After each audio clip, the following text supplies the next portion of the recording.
n'avait pas été présenté, mais j'aimais bien la contempler à l'église. Il étudiait le droit et moi aussi. On étudiait la même carrière.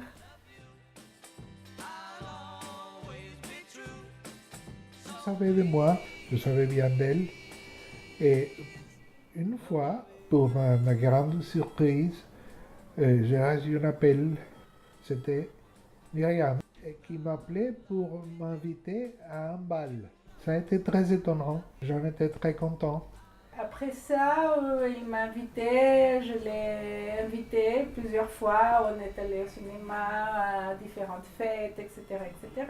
On est sortis pendant à peu près 2 ans, mais lorsqu'on a décidé de se marier, à peu près 6 mois du moment où on a décidé qu'on allait se marier. Mais c'était des fiançailles tout à fait très courtes.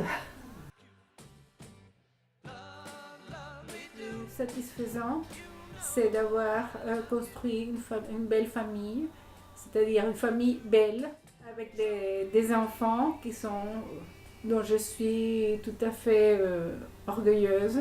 C'est un travail à deux.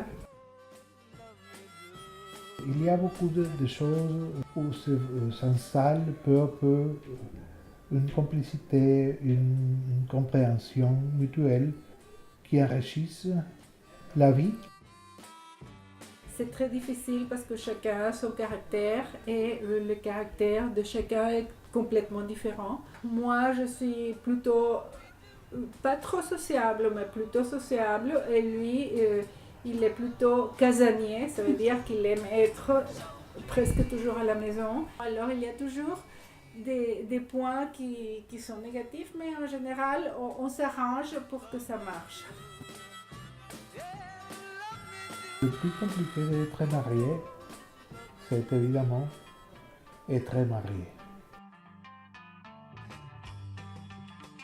La qualité que j'admire le plus en lui, c'est peut-être son honnêteté. Elle est une personne complètement naturelle. Elle est complètement spontanée. Elle est incapable de dire des mensonges et est une personne très transparente. Il est aussi très marrant parfois. Quand il n'est pas fâché, il est assez marrant. Il fait toujours des blagues. Elle affronte des situations difficiles avec courage. En plus, elle a été une très bonne mère pour ses enfants. Donc je crois que c'est un ensemble de vertus tout à fait exceptionnel. Bon, on aime ça.